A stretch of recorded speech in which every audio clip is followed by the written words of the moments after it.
Unit 15. Part 1. Who was your favorite teacher when you were a student? When I was a freshman in high school, the art teacher was my favorite. He was very young and good-looking, as well as knowledgeable. Although he taught us a lot about the history of art, he rarely gave us quizzes or assignments, so everyone loved his class. Do you still keep in touch with your favorite teacher? Unfortunately, I can't because I don't have his contact information. When I was a junior in high school, he moved to another school without telling anyone. Many of my classmates were sad about it, and they still talk about him sometimes when we meet up. Do you like teaching? Yes, I enjoy teaching because I like to help people develop their skills. For example, I worked as a private tutor last summer.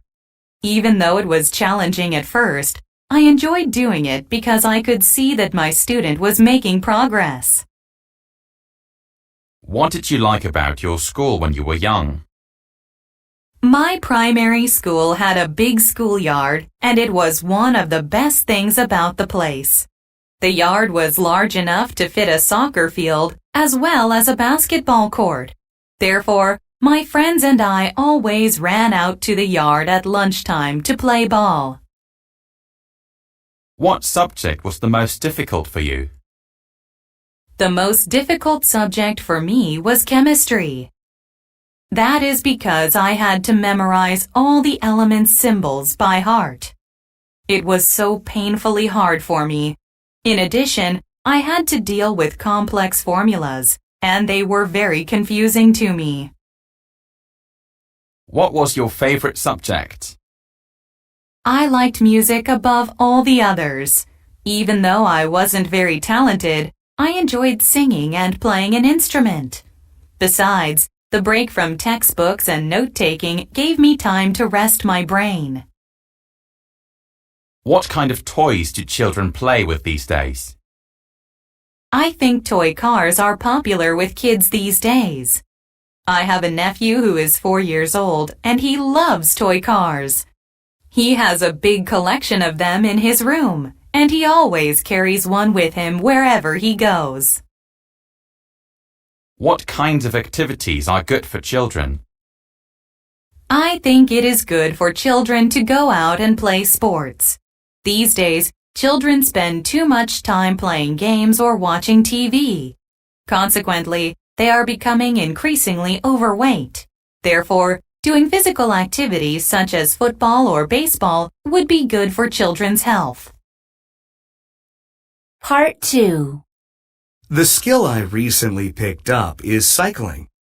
I decided to learn it because I was always embarrassed about not knowing how to ride a bike. Also, since all my friends could do it, I felt a bit left out too. When I told them this, they encouraged me to learn. They all said it was great fun and a good source of exercise. I first got on a bike about 5 months ago, and I practiced every weekend for about 2 months. During that time, my friends taught me how to balance myself on the bike, how to steer, and how to avoid accidents. Cycling has affected my life in so many good ways. Most obviously, it saved me time on my commute. I can now get to school in 5 minutes by bike, which is faster than walking for 15 minutes. Furthermore, I can go for rides through the countryside and enjoy the beautiful scenery. But the best part is that I can feel myself becoming more fit and healthier. I'm really glad I applied myself and learned. Part 3. What skills are good for children to learn? There are several important skills that young people should learn. For one, young children should be taught foreign languages. This is because languages are easier to pick up at an early age. When younger children are taught foreign languages, they learn them naturally without much effort. In addition, musical skills are also beneficial for young people. Musical skills can increase creative thinking in children and that would be beneficial for them overall. Should male and female students learn different skills? In my opinion, we should not teach students based on their gender, but instead, students should be able to learn skills based on their personal interests and future goals. For instance, if a male student wants to become a makeup artist, he should not be forced to study woodworking or agriculture.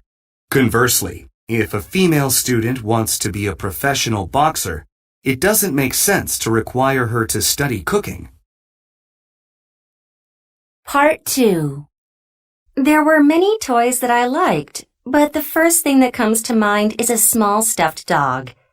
It had white fur and could move and bark on its own because it ran on batteries. My aunt got it for me as a Christmas gift when I was 6, and I was never without it for the next few years. I treated my little dog like a real pet. I would walk it around the house and take it everywhere I'd go.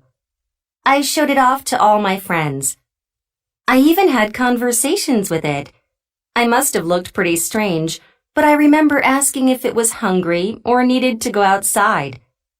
I think I loved that toy because it was a good substitute for a real dog. As a kid, I always wanted to have a dog, but I couldn't get one due to my dad's allergies. In addition, I probably liked it because I was an only child and often felt lonely. Having the little dog gave me someone to play with and talk to, and I thought of it as my best friend. Part 3. How are toys today different from toys in the past? There are many differences between today's toys and those of the past. First of all, many toys now feature advanced technologies. These days, a lot of toys can be controlled with a smartphone. Children take to these naturally and have no problems with them since they have lived with technology like this for their entire lives. Also, there has been an increase in educational toys. Toys are not just for having fun anymore.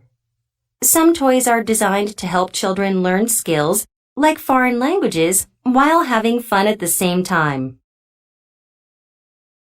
Are there any differences between the toys boys play with and the toys girls play with? I do think that male and female children play with different toys. The key differences are based on how boys and girls are typically thought to behave. For instance, a lot of people assume that boys are more active than girls and more interested in knowing how things work. That's why boys are often given toy guns, cars, and robots to play with. Meanwhile, there is a stereotype that girls like pretty things. Therefore, it is not surprising that many girls play with princess dolls. Unit 15.